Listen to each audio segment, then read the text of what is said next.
नमस्कार दोस्तों, साल 1945 5 दिसंबर 2:10 को दोपहर में फ्लोरिडा से यूएस नेवी के 5 टॉर्पीडो बॉम्बर विमान टेक ऑफ करते हैं। इस उड़ान को कहा जाता है फ्लाइट 19।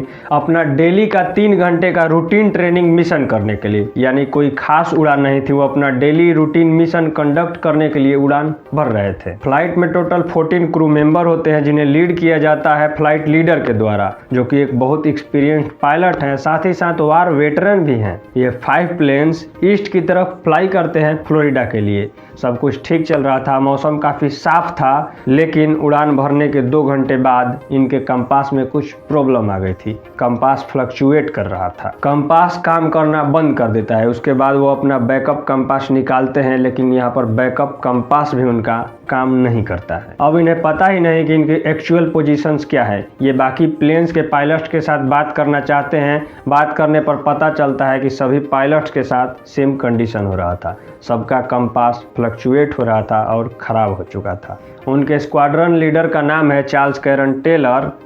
कंपास खराब होने के बाद रेडियो ट्रांसमिशन पे कंफ्यूजिंग से मैसेज आते हैं। टेलर कहते हैं, both my compasses are out and I am trying to find Fort Lauderdale, Florida.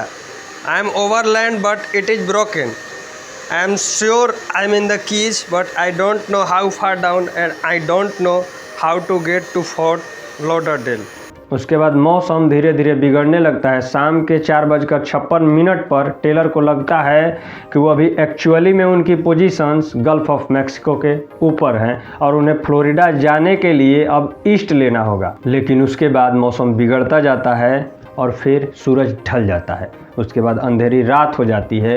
अंधेरी रात के बाद ऐसा माना जाता है कि वो लोग फ्लोरिडा से ईस्ट में 370 किलोमीटर हैं। उसके बाद टेलर के द्वारा आखिरी रेडियो ट्रांसमिशन आता है। Damn it, if we could just fly west, we could get home. Head west, damn it. और उसके बाद वो 5 प्लेन्स हमेशा के लिए गायब हो जाते हैं। आज के दिन तक हम ये नहीं जानते कि उन प्लेन्स के साथ क्या हुआ और वे कहाँ पर गए। फ्लाइट 19 के जस्ट गायब होने के बाद एक search and rescue mariner aircraft take off करता है। 13 लोगों के साथ यह विमान फ्लाई करता है, जिसका मकसद है इस फ्लाइट 19 को ढूंढना। मगर होता क्या है, यह भी उसी की तरह गायब हो जाता है, जिसका भी अता पता नहीं चलता। पहले फ्लाइट 19 के 14 लोग गायब और उसके बाद इस मरीनर एयरक्राफ्ट के 13 क्रू मेंबर गायब। यह अजीब लगता है। उसके बाद उस समय का सबसे बड़ा सर्च ऑपरेशन इन दोनों विमानों को खोजने के लिए चलाया जाता है, मगर कुछ भी पता नहीं चलता है। न ही कोई बॉडी मिलता है और न ही किसी विमान का कोई मलबा। दोनों विमान जिस जगह पर गायब हुए थे उसे आज के दिन बरमूडा ट्रायंगल के नाम से जाना जाता है। इतना ही नहीं, उसके बाद यूएसएस साइक्लोप्स, जो कि उस समय का यूएस नेवी का वन ऑफ द बेस्ट जहाज था, वो गायब हो गया। उसके बाद एलेन ऑस्टिन और न जाने ऐसे कई जहाज वहाँ से गायब हो गए। ऐसे ही कई जहाज़ों के गायब होने की कहानियां हम आज तक सुनते आ रहे हैं, जो कि एक दंत कथाओं की तरह है, जिन्हें ही अर्बन लीजेंड्स कहा जाता है। अर्बन लीजेंड्स उन चीज़ों को कहा जाता है जिसका कोई प्रमाणिक प्रूफ नहीं होता, मगर हम जिसे सुनते आ रहे हैं आज तक कि बरमूडा ट्रायंगल के पास उस जहाज़ के साथ ये हुआ वो हुआ, कई आश्चर्यजनक घटनाओं के बारे में बताया जाता है, उन्हें ही अर्बन लीजेंड्स कहा जाता है। बरमूडा ट्रायंगल्स को लेकर कई थ्योरी बनाई गई है। कुछ लोग डालते हैं कि यहाँ एलियंस आते हैं, एलियंस आए और जहाज़ को उड़ा कर ले गए। कई लोग तो ये भी डालते हैं कि समुद्र के नीचे वहाँ पर कोई बड़ा सा सी मॉन्स्टर रहता है, जो भी जहाज़ और विमान वहाँ से जाता है उसको खींच लेता है। वहीं कुछ लोग ये भी कहते हैं कि यहाँ का समुद्र ही कुछ ऐसा है कि सारे जहाज़ और विमान को यह खींच लेता है, सारे जहाज़ और विमान यहाँ गिर जाते हैं। ये सारी थ्योरीज तो काफ़ी अजीब है, मगर हम कुछ उन थ्योरीज पर नज़र डालते हैं जो थोड़ी सी साइंटिफिक लगती है। एक एक्सप्लेनेशन दी जाती है मैग्नेटिज्म के आधार पर। कहा जाता है कि जहां एगोनिक लाइंस होती हैं वहां पर कई बार कंपास फ्लक्चुएट होने लगता है। कंपास फ्लक्चुएट होने की वजह से जहाज अपना रास्ता भूल जाते हैं। आपको बता दें कि एगोनिक लाइंस वो होती है जहां जियोग्राफिकल नॉर्थ पोल और मैग्नेटिक नॉर्थ पोल सेम जगह पे होता है।